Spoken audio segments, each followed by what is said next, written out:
para que a gente consiga trazer na sua totalidade o que a academia, o que o governo, né, tem colocado, sobretudo sobre essa questão ambiental.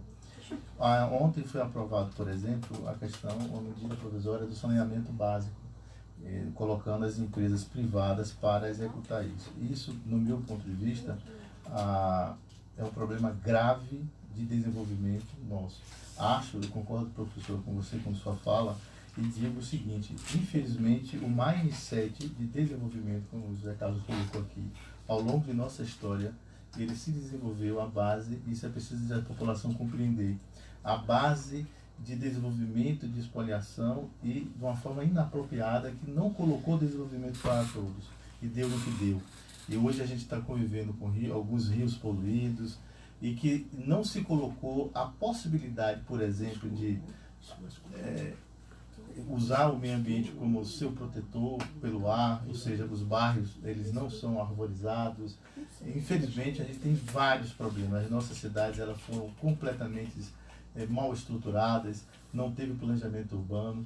Isso foi um desfecho do nosso modelo de desenvolvimento. O mundo hoje, com o advento da internet, mostra esses dados que o professor coloca, que a universidade, que a Fiocruz coloca com muita propriedade, e me parece que o mundo está começando a entender e vai se dividir. Eu costumo dizer que, a partir do dia 1º de janeiro, o mundo começou a se dividir. Os que querem uma vida saudável e próspera, com a base na verdade, com a base realmente na verdade dos dados, e o outro que quer viver ainda a fantasia e a ilusão. Então, no meu entendimento, esse mundo já começou a ser dividido. As pessoas vão fazer as suas escolhas naturais. Quando o senhor coloca o professor do agrotóxico, é real isso é um dado real, não é fictício. As universidades colocam isso com muita propriedade. E no meu entendimento, a sobrevivência do agronegócio, principalmente da agricultura familiar, que não utiliza esse tipo de coisa, vai entrar nas cidades de uma forma rápida. Eu não tenho dúvida disso. Você sabe por quê? Quem vai querer comer veneno que depois vai causar câncer? As pessoas precisam compreender que somos trino, corpo, mente e espírito. Se o ar que eu respiro está poluído, eu vou destruir a minha capacidade material.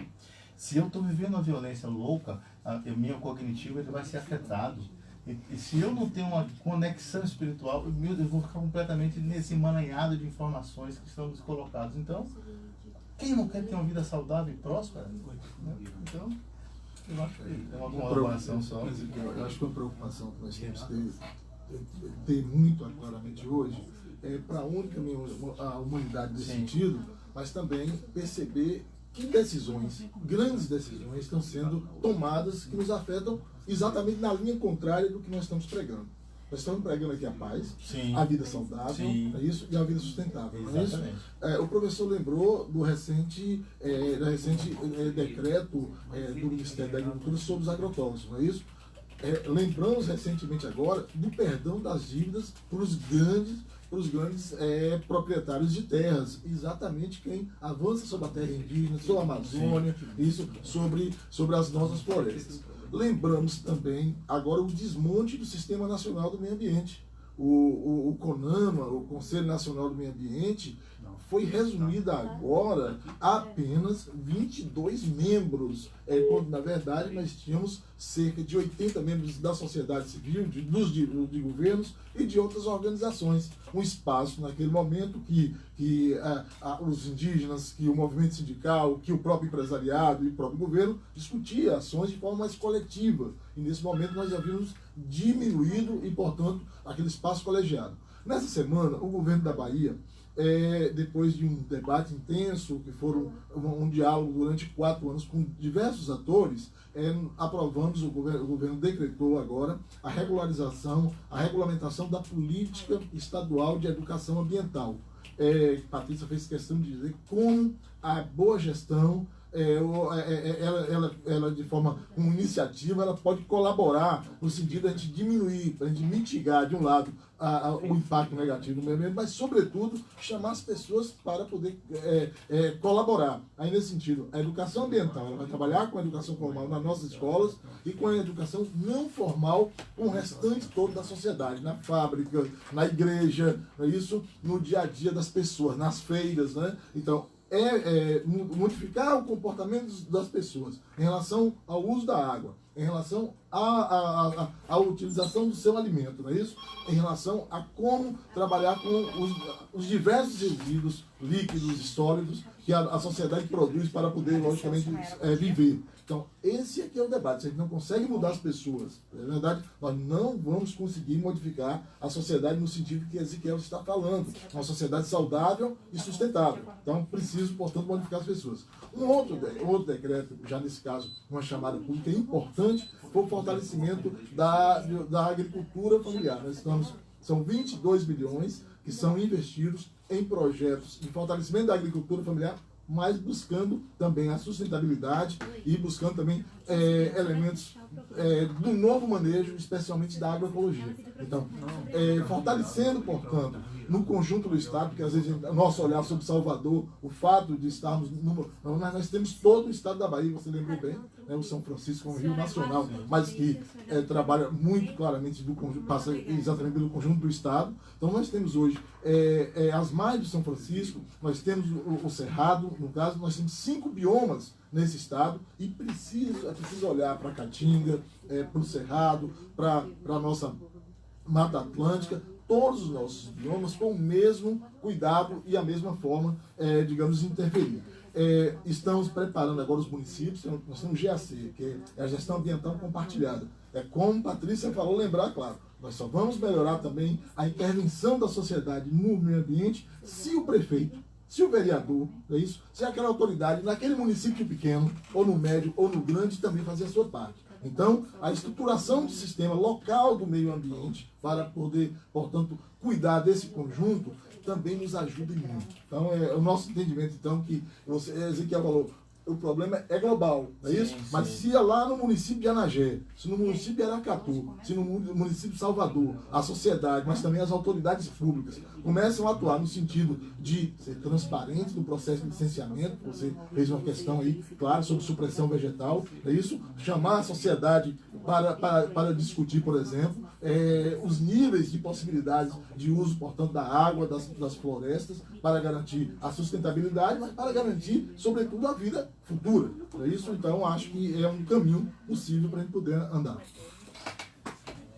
Fazendo uma observação em relação a isso que o colega colocou, em relação ao papel das universidades públicas, né, nessa rede baiana, por exemplo, que é muito importante. Então, eu conheço das universidades estaduais, né, que nesse momento estão em greve, estão com situação extremamente precária, muitos alunos perderam suas bolsas de pesquisa que inclusive lidam com essa temática, né? As universidades públicas no Brasil também sobre essa alça insana de uma mira que visa reduzir o conhecimento e a busca de pesquisas que realmente informem e que dão a clareza, né, de tudo isso. A Fiocruz com cortes monumentais de verbas dentro para pesquisa, o censo no Brasil também sendo cortado, várias questões que dariam essa clareza da situação real que passamos, né? E esses dados, né, essa informação, no qual essa rádio e tantos os meios de comunicação que têm esse objetivo nobre de trazer informação de qualidade, informação que possa de fato transformar a vida das pessoas, né? E aí preparar assim e criar meios para que elas possam intervir de forma dentro dos seus limites, porque o nosso grande interventor, o nosso grande mobilizador de todas as questões que a gente tem, ele chama-se capital, e esse capital ele tem muitas formas de se transformar, né? Então, o papel da rede de educação, né, e a forma com que ela tem sido tratada pelos nossos governos recentemente, em todos os âmbitos, no âmbito estadual e no âmbito federal, tem sido muito vergonhoso para, se a gente quiser atingir essas metas que estão programadas para o nosso futuro, né, para o futuro desse país, para o futuro dessas crianças, para o futuro de todos esses habitantes. Neuza, queria complementar? Sim, eu acho que assim, eu sou o lado otimista aqui. Tem que ser, eu acho que vou inclusive nessa perspectiva já das considerações finais, o que realmente a gente pode fazer em conjunto e qual é o panorama que se desenha aí para o futuro.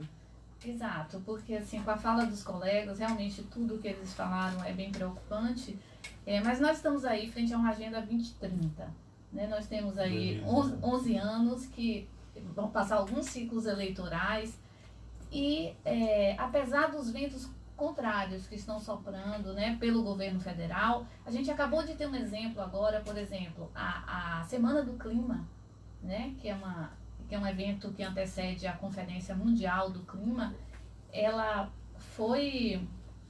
ia acontecer em Salvador, né, pelo governo federal, foi cancelada e o governo municipal conseguiu fazer com que essa agenda se mantivesse em Salvador, né, dentro desse tema global.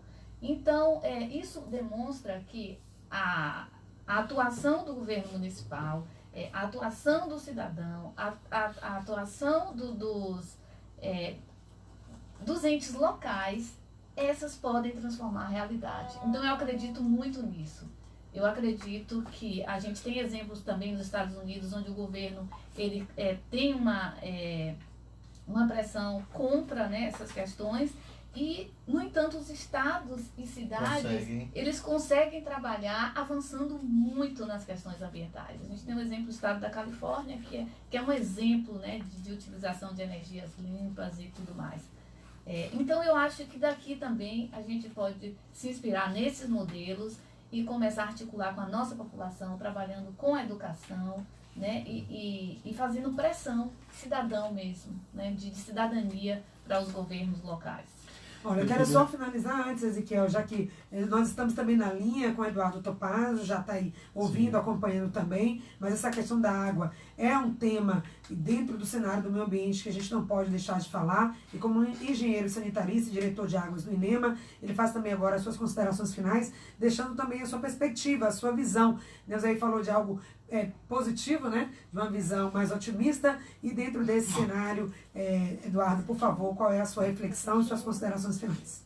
Olha, eu sou otimista e preocupado ao mesmo tempo. Eu acho que a gente não pode cochilar no problema. Nós temos que estar sempre atentos e acordados em relação a essas coisas. Eu gostaria de dizer o seguinte: a Bahia tem estado tem avançado enormemente na questão do monitoramento, no caminho da qualidade da água. Nós temos acordos de cooperação, principalmente acordos de cooperação, são fundamentais para o trabalho político. Nós temos que procurar trabalhar com a União, com os municípios, de forma integrada.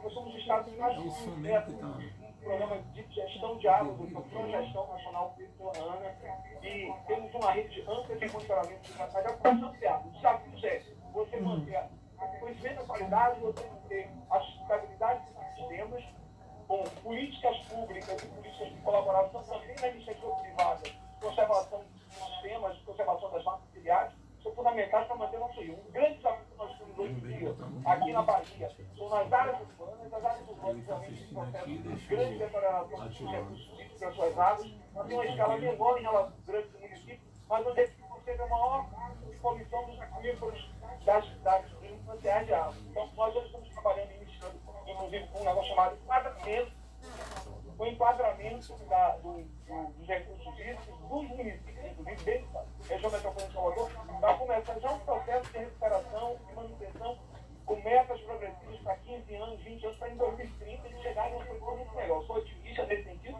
mesmo sabendo que o trabalho é árduo, e aí o trabalho é conjunto de todos, eu acho. Exatamente. Trabalhar coletivamente, pensar coletivamente, agir coletivamente, o meio ambiente é que vai sofrer. E, como eu disse, é uma semana de comemoração, mas é um ano inteiro de trabalho em prol de todos, né? Porque o meio ambiente, tanto de mundo, é antropocêntrico, né? Nós somos seres humanos, é para pensar realmente com a qualidade das pessoas. Ok. É isso aí. Então, Muito obrigado. Todos os municípios, uma união, fazendo um ciclo de esforço conjunto para melhorar a qualidade ambiental do nosso estado. Obrigada, então. Pensar e agir coletivamente foi a sugestão aí, a fala do Eduardo Topazio, no sentido de construir algo concreto para a solução do problema. Marcos Tomazoni, também as suas considerações finais, o que seria, quais seriam os caminhos, no seu ponto de vista, como que a gente pode efetivamente construir esse meio ambiente tão sonhado? Esperança, né? Trabalho Eu acredito nisso porque sou professor e acredito nisso e tenho orgulho de ser professor e ter muitos alunos que transmitem isso e fazem o seu trabalho de formiga, pequenas formiguinhas em todos os lugares. Então eu acredito na educação pública, inclusive de qualidade. Eu acredito que somente isso nos levará a uma possibilidade de colocação social e de mudança, realmente. Muito bem. Muito obrigada. Obrigada também aqui pela presença do José Carlos, diretor de Educação Ambiental da SEMA e especialista em planejamento urbano e gestão das cidades.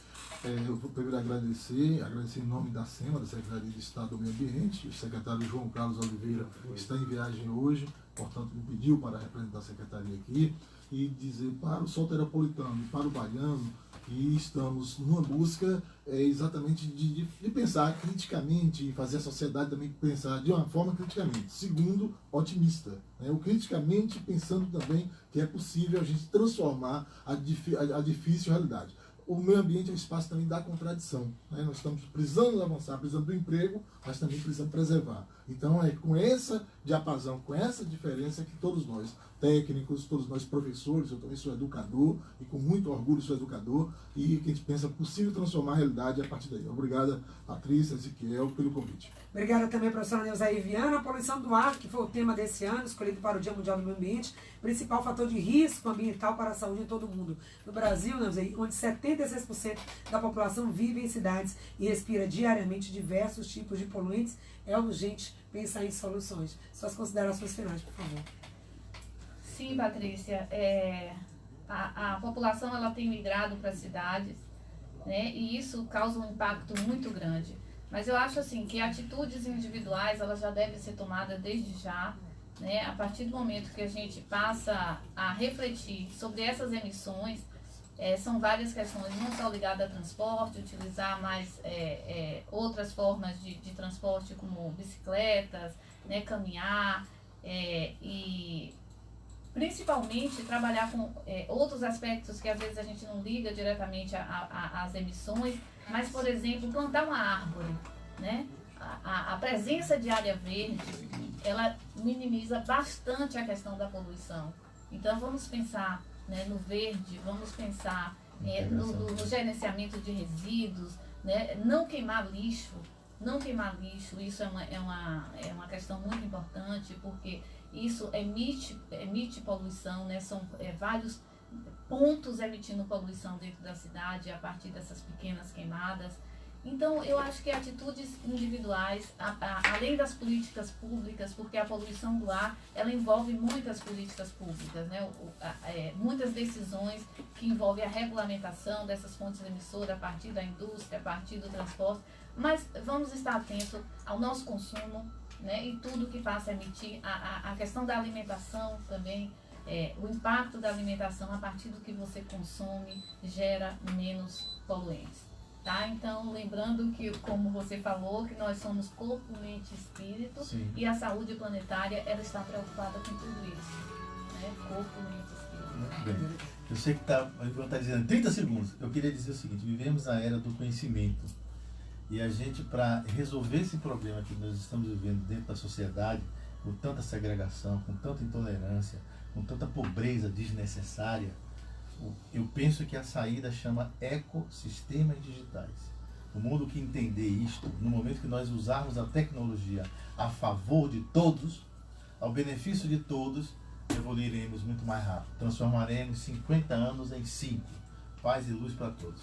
Saúde no Ar de hoje fica por aqui. Um excelente final de semana para você, para toda a sua família. E a gente volta segunda-feira com muito mais. Até lá.